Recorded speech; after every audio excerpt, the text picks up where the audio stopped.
ఉగాది మరియు రంజాన్ పర్వదినం సందర్భంగా హరీష్ అకాడమీ అందిస్తోంది అన్ని ఆన్లైన్ కోర్సులపై భారీ discount offers. Group 1, 2, 3, SI and JL, DL full course ఏదైనా ₹499 మరియు ₹999 మాత్రమే. వాలిడిటీ 6 నెలలు మరియు 1 సంవత్సరం.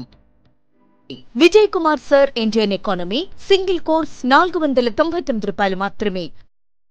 వాలిడిటీ 1 సంవత్సరం. ఈ ఆఫర్ ఏప్రిల్ 8 నుండి ఏప్రిల్ 13 వరకు మాత్రమే. సులభంగా జాబ్ సాధించే విధంగా లెజెండరీ ఫ్యాకల్టీచే రూపొందించబడిన స్టాండర్డ్ ఆన్లైన్ క్లాసెస్. మరెందుకు ఆలస్యం? వెంటనే హరీష్ అకాడమీ యాప్ ని డౌన్లోడ్ చేసుకోండి, విజయం సాధించండి. Harish the best academy.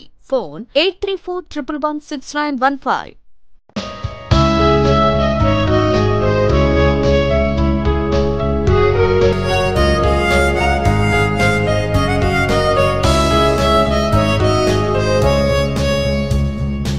Harish, the best academy.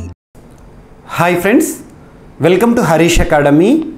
ఈరోజు వార్తలు నిలిచిన జాతీయ, అంతర్జాతీయ, రాష్ట్రీయ అంశాల గురించి, వార్తలు నిలిచిన వ్యక్తులు, అవార్డులు, పుస్తకాలు, మరి క్రీడా సంబంధిత సమాచారం, ఒక్కొక్క అంశాన్ని వివరంగా తెలుసుకుందాం. ఈరోజు మన ఫస్ట్ టాపిక్ వచ్చేసి వరల్డ్ యాంటీ డోపింగ్ ఏజెన్సీ. ఈ సంస్థ మాంట్రియల్, కెనడా కేంద్రంగా పనిచేస్తున్న ఒక సంస్థ. ముఖ్యంగా ఇది ఒక రెగ్యులేటరీ బాడీ అని కూడా చెప్పొచ్చు, ఒక నియంత్రణ సంస్థ. దేనికి సంబంధించి అంటే ముఖ్యంగా స్పోర్ట్స్ ఫీల్డ్కి సంబంధించి, క్రీడా రంగానికి సంబంధించి అంతర్జాతీయ స్థాయిలో ఎవరైతే క్రీడాకారులు డోపింగ్కి పాల్పడతారో ఆ డోపింగ్కి పాల్పడకుండా కట్టుదిట్టమైన చర్యలను ఈ సంస్థ చూస్తుంది. డోపింగ్ అంటే ఏంటి? ఉదాహరణకు ఉత్ప్రేరకాలు. ఒక క్రీడాకారుడు తన సామర్థ్యానికి మించి పర్ఫామ్ చేసే విధంగా కొన్ని డ్రగ్స్ని కానివ్వండి, స్టెరాయిడ్స్ని కానీ తీసుకునే అవకాశాలు ఉంటాయి. సో అది క్రీడా నిబంధనల ఆధారంగా చాలా ఉల్లంఘన చర్య. సో దీన్ని అడ్డుకట్ట వేయడానికి ప్రపంచంలో అంతర్జాతీయ స్థాయిలో ఒక రెగ్యులేటరీ బాడీ పనిచేస్తుంది, వరల్డ్ యాంటీ డోపింగ్ ఏజెన్సీ. ఇది అంతర్జాతీయ సంస్థ కాబట్టి, క్రీడలకు సంబంధించిన సంస్థ కాబట్టి దీని యొక్క హెడ్ క్వార్టర్ గుర్తుంచుకోండి, మాంట్రియల్, కెనడా కేంద్రంగా పనిచేస్తుంది. వీరు రీసెంట్గా world anti doping agency doping offenders list అనే ఒక జాబితాను రిలీజ్ చేసింది. లిస్ట్ అంటే జాబితా. డోపింగ్ అఫెండర్స్ అంటే ఏంటి? డోపింగ్ చేసి ఆ తప్పుతో దొరికిన వాళ్ళు అన్నట్టు. సో డోపింగ్ అనేది క్రీడా నిబంధనల ప్రకారం దట్ ఈస్ క్రైమే, ఉల్లంఘనే. సో అలా ఈ నివేదికలో ఏం చెప్పారట అంటే 2022 సంవత్సరానికి సంబంధించిన గణాంకాలను వీరు పరిగణలోకి తీసుకున్నారు. తీసుకొని ఏమంటున్నారంటే highest percentage of doping offenders are found from India అని చెప్పారు. భారతదేశంలో ఎక్కువగా డోపింగ్కి పాల్పడుతున్న క్రీడాకారులను గుర్తించామని చెప్పారు. ఉదాహరణకి ఏం చెప్పారంటే కొన్ని గణాంకాలు కూడా రిలీజ్ చేశారు.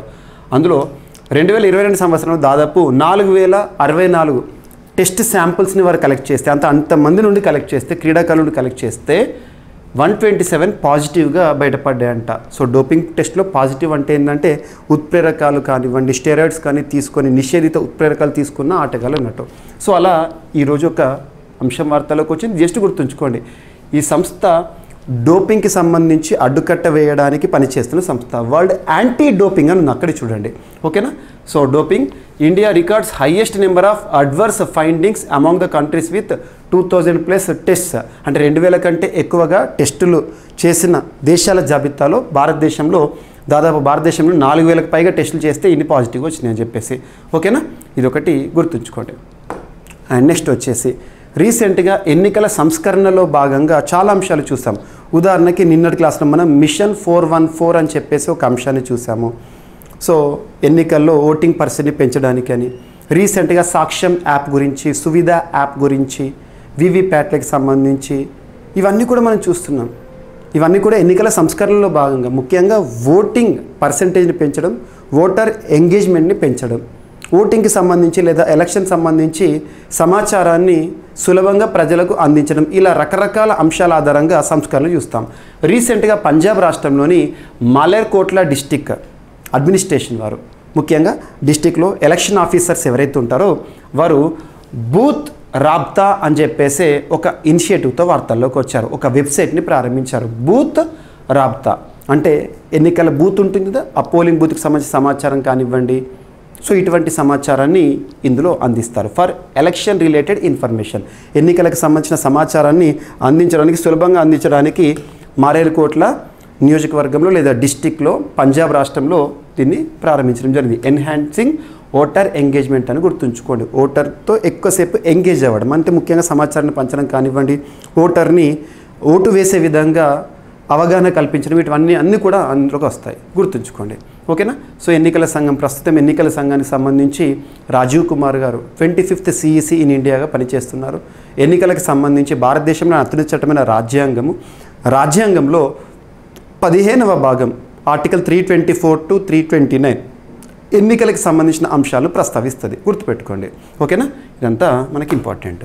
అండ్ నెక్స్ట్ వచ్చేసి రీసెంట్గా ఇండియా కాలాజార్ కేసుల విషయంలో లక్ష్యాన్ని సాధించింది.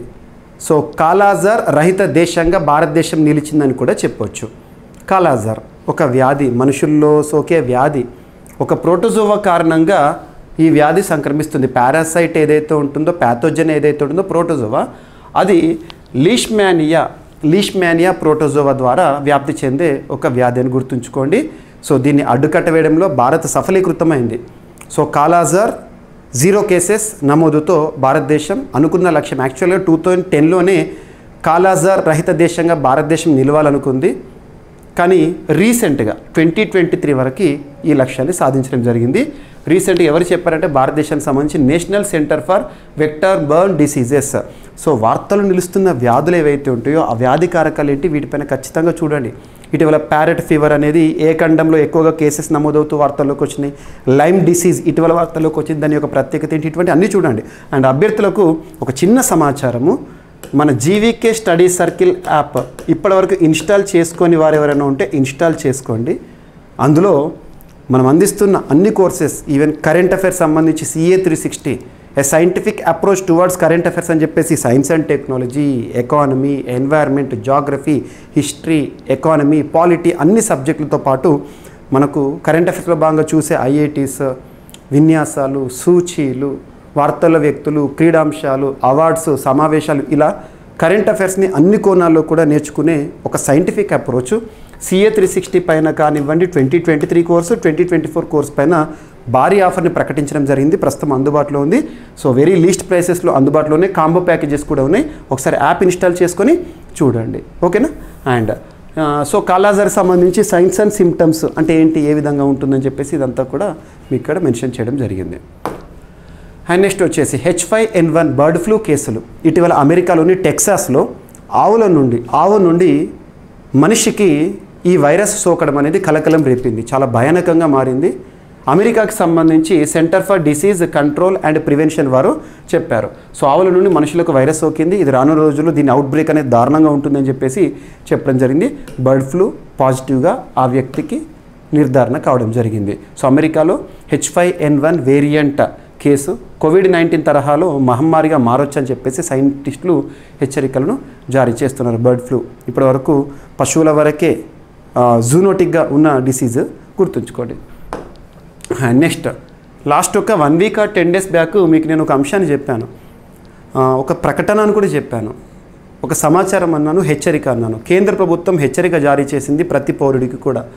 మనం ఎటైనా ప్రయాణం చేసే దగ్గర కానివ్వండి, పబ్లిక్ ఏరియాస్లో కానివ్వండి, జనరద్దీ ప్రాంతాల్లో కానీ ప్రైవేట్గా ఉండే మొబైల్ ఛార్జర్స్ని వినియోగించడం అటువంటివి చేయకండి అని చెప్పేసి. సో దీని ద్వారా ఏమవుతుందంటే కొంత ఏమంటారు, వైరస్ మన మొబైల్లోకి రావడం కానివ్వండి, మన మొబైల్ సంబంధించిన డేటాని దొంగలించడం కానీ జరుగుతుంది. సైబర్ అటాక్స్ జరిగే అవకాశం ఉంది. సో ముఖ్యంగా ప్రైవేట్ ఛార్జింగ్ పోర్టల్స్ ఏవైతే ఉంటే వాటిని వినియోగించకుండానే ఉండండి. మొబైల్ బ్యాంక్స్ కానీ తీసుకునే అవకాశాన్ని చూడండి అని చెప్పేసి కేంద్ర ప్రభుత్వం హెచ్చరించింది అన్నాను. సో దీనికి ఒక నేమ్ గుర్తుంచుకోండి, జ్యూస్ జాకింగ్ స్కామ్. ఎగ్జామ్లో అడగవచ్చు. ఇటీవల వార్తల్లోకి వచ్చిన జ్యూస్ జాకింగ్ స్కామ్ అనేది ఏంటి అంటారు. సో ఇలా పబ్లిక్ పోర్టల్స్ ఏవైతే ఉంటాయో, పబ్లిక్ ఛార్జింగ్ పోర్టల్స్ ఏవైతే ఉంటాయో వాటి ద్వారా మన నుండి సమాచారాన్ని దొంగిలించడం, సైబర్ అటాక్కి పాల్పడడం, జ్యూస్ జాకింగ్ స్కామ్. ఇటీవల ఆ దొంగలు ఎవరైతే ఉంటారో, సైబర్ క్రైమ్స్ చేసేవారు ఎవరైతే ఉంటారో వారిని ఉద్దేశించి పేరును చెప్పడం జరిగింది. So computer emergency response team CERTIn వారు రీసెంట్గా హెచ్చరికలు జారీ చేశారు. సో మీరు కూడా ల్యాప్టాప్స్లో కానీ మొబైల్లో కానీ ట్యాబ్స్లో కానీ రద్దీ ప్రాంతాల్లో ఛార్జింగ్ పోర్టల్స్ని వాడకండి. అండ్ నెక్స్ట్ రీసెంట్గా FSSAI food safety standards authority of India వారు యాక్చువల్లీ ఈ సంస్థ ఏంటి, సురక్షిత ఆహార ప్రమాణాల కోసం ముఖ్యంగా కొన్ని రెగ్యులేటరీస్ని లేదా రూల్స్ అండ్ రెగ్యులేషన్ రిలీజ్ చేస్తుంది. ఈవెన్ మనం తినే చిప్స్ ప్యాకెట్ కానివ్వండి, వాటర్ బాటిల్ కానివ్వండి, FSSAI అని ఉంటుంది, అప్రూవ్డ్ బై. సో అలా ministry of health and family welfare పరిధిలో పనిచేస్తుంది. రీసెంట్గా అన్ని కామర్స్ ప్లాట్ఫామ్స్ వారికి వీళ్ళు కొన్ని గైడ్లైన్స్ పంపించారు. దేనికి సంబంధించి అంటే commerce platforms to correctly categorise energy drinks ఏంటి, హెల్త్ డ్రింక్స్ ఏంటి, వీటిని పర్ఫెక్ట్గా కరెక్ట్గా కేటగరీ చేయండి అని చెప్పడం జరిగింది. టాపిక్ అనేది అంత ఇంపార్టెంట్ కాదు. Food safety standards authority of India అనేది రెగ్యులర్గా వార్తల్లోకి వస్తుంది కాబట్టి ఇంపార్టెంట్. ఇటీవల భారతదేశంలోని ఒక 100 జైళ్లను ఈట్ రైట్ జైల్స్గా గుర్తించడం జరిగింది. రైల్వే స్టేషన్లను ఈట్ రైట్ రైల్వే స్టేషన్లుగా గుర్తించడం జరిగింది. రీసెంట్గా తెలంగాణ రాష్ట్రంలోని రామోజీ ఫిల్మ్ సిటీకి ఈట్ రైట్ సర్టిఫికేషన్ ఇవ్వడం జరిగింది. అలా food safety standards authority of India రెగ్యులర్గా వార్తల్లోకి వస్తుంది కాబట్టి ఈసారి ఎగ్జామినేషన్ పాయింట్ ఆఫ్ వ్యూలో దానిపైన క్వశ్చన్ చేయొచ్చు. అది అబ్రివేషనే కానివ్వండి, ఏదైనా కానివ్వండి. అండ్ నెక్స్ట్ రక్షణ రంగానికి సంబంధించి రీసెంట్గా ఇండియన్ కోస్ట్ గార్డ్ వారి పరిధిలో ఇండియన్ కోస్ట్ గార్డ్ వారు అంటే భారత తీర గస్తీ దళం ఎవరైతే ఉంటారో వారి డైరెక్టర్ జనరల్ మండపం ఎక్కడిది, రామేశ్వరం తమిళనాడులో ఒక ప్రత్యేక ఇనాగ్రేషన్ చేశారు. అదేంటంటే Indian coast gourd aquatic centre. ఇటీవల ఇండియన్ కోస్ట్ గార్డ్ ఆక్వాటిక్ సెంటర్ని అంటే వాటర్ రిలేటెడ్ ఆక్వాటిక్ సెంటర్ని ఐసీజీ వారు ఏ ప్రాంతంలో ఇనాగ్రేట్ చేస్తూ వార్తల్లోకి వచ్చారంటే మండపం ఎక్కడంటే రామేశ్వరం డిస్టిక్, తమిళనాడు, గుర్తుంచుకోండి. అండ్ నెక్స్ట్ వచ్చేసి సో ఇక్కడ కనిపిస్తుంది ఏదైతే ఉంటుందో రెడ్ కలర్లో కనబడుతుంది, దట్ ఈస్ బ్రైటన్. మనం ముఖ్యంగా మన ఆంధ్రప్రదేశ్ రాష్ట్రానికి సంబంధించి మన వైజాగ్లో రీసెంట్గా ఈ ఆనవాళ్ళు కనబడ్డాయి. యాక్చువల్గా ఇదేంటంటే ఇది వెనమస్ జెల్లీ ఫిష్ బ్లూమ్స్ అంటారు. వెనమస్ జెల్లీ ఫిష్ బ్లూమ్స్ పాయిజనసే. రాత్రిపూట ఈ జెల్లీ ఫిష్ ఏదైతే ఉంటుందో చాలా ప్రకాశవంతంగా కనబడుతుంది. కొన్ని సందర్భాల్లో తీరం వెంట మంచి పింకిష్ కలర్, రెడ్ కలర్లో కనబడుతుంది. అది రీసెంట్గా వైజాగ్లో గుర్తించడం జరిగింది వీటిని. సో దీని యొక్క సైంటిఫిక్ నేమ్ ఏంటి, ఈ జెల్లీ ఫిష్ యొక్క సైంటిఫిక్ నేమ్ ఏంటి అని అడుగుతారు. పెలాజియా నాక్టిలుసా ఇటీవల వార్తల్లోకి వచ్చింది. అదేంటంటే జెల్లీ ఫిష్. సో బ్రైటన్గా వైజాగ్ కోస్ట్ వద్ద రీసెంట్గా కనిపించడం జరిగింది. ఇటువంటి అన్ని ఒకటి ఉండదు, సో గ్రూప్ ఆఫ్ ఉంటాయి. ఓకేనా, మంచి ప్రకాశవంతంగా కనబడతాయి రెడ్డిష్ కలర్లో. సో దీన్ని వాడుక భాషలో మనం ఏమంటామంటే మావేస్ట్ టింజర్ అంటాం. అండ్ నెక్స్ట్ ఇటీవల ఒక ప్రెసిడెన్షియల్ ఎలక్షన్స్లో స్లోవేకియాకి నూతన ప్రెసిడెంట్గా వార్తల్లోకి వచ్చిన వ్యక్తి ఎవరు అంటే పేరు గుర్తుంచుకోండి. So Pellegrini wins Slovak presidential election. So Peter Pellegrini అని గుర్తుంచుకోండి. పీటర్ పెలెగ్రిని ఇటీవల ఏ దేశానికి నూతన ప్రెసిడెంట్గా గెలుస్తూ వార్తల్లోకి వచ్చారని అడుగుతారు. సో స్లోవేకియాకి అని గుర్తుంచుకోండి, very very important. And next వచ్చేసి ఒక పుస్తకం వార్తల్లోకి వచ్చింది. ప్రముఖ రైటర్ శామ్ పిత్రోడా డెమోక్రసీకి సంబంధించిన అంశాలను ఇతివృత్తంగా తీసుకొని రాయబడిన పుస్తకం ద ఐడియా ఆఫ్ డెమోక్రసీ అనే ఒక పుస్తకం. ఆథర్ ఎవరంటే శామ్ పిత్రోడా, ప్రముఖ రచయిత. సో పెంగ్విన్ పబ్లికేషన్స్ వారు ఈ పుస్తకాన్ని లాంచ్ చేయడం జరిగింది. డెమోక్రసీ, ప్రజాస్వామ్యానికి సంబంధించిన అంశాలను ఆధారంగా తీసుకొని రాయబడిన పుస్తకం. ఓకేనా. సో ఇవి ఫ్రెండ్స్ ఈరోజు వార్తలు నిలిచిన అంశాలు ఒకసారి ర్యాపిడ్గా చూస్తే. So world anti doping agency వారు రీసెంట్గా డోపింగ్ అఫెండర్స్ లిస్ట్ని రిలీజ్ చేశారు. భారతదేశంలో హైయెస్ట్ డోపింగ్ అఫెండర్స్ ఉన్నారంట. అండ్ బూత్ రాబుతా అనే ఒక ఇనిషియేటివ్ ఎన్నికల సంస్కరణలో భాగంగా పంజాబ్ రాష్ట్రానికి సంబంధించి భారతదేశంలో కాలాజార్పై విజయం అనే అంశం వార్తల్లోకి వచ్చింది. And H5N1 bird flu cases అనేవి అమెరికాలో పెరుగుతున్నాయి, కలకలం రేపుతోంది. And next juice jacking scam అనే ఒక అంశం వార్తల్లోకి వచ్చింది. అండ్ నెక్స్ట్ FSSAI వారు కామర్స్ సంస్థలకు ఇచ్చిన ఆదేశాలు. నెక్స్ట్ వచ్చేసేసి రీసెంట్గా ఇండియన్ కోస్ట్ గార్డ్ వారి ఆక్వాటిక్ సెంటర్ మండపం అనే ప్రాంతం రామేశ్వరంలో తమిళనాడులో ఇనాగ్రేట్ అవుతూ వార్తల్లోకి వచ్చింది. And venomous jelly fish blooms, so bloom అద్భుతంగా వార్తల్లోకి వచ్చింది వైజాగ్ కోస్ట్ వద్ద. అండ్ రీసెంట్గా పీటర్ పెలెగ్రిని స్లోవేకియా దేశానికి సంబంధించి అధ్యక్ష ఎన్నికల్లో గెలుపొందుతూ వార్తల్లోకి వచ్చారు. అండ్ నెక్స్ట్ వచ్చేసి ద ఐడియా ఆఫ్ డెమోక్రసీ అనే ఒక పుస్తకం, శామ్ పిత్రోడా గారు ఆథర్. సో ఇవి ఫ్రెండ్స్ ఈరోజు వార్తలు నిలిచిన అంశాలు. మిస్లేనియస్ అంశాలు మిగిలిపోతే రేపటి క్లాస్లో జోడించి మరొకసారి నేర్చుకుందాం. రేపు కలుద్దాం. Thank you.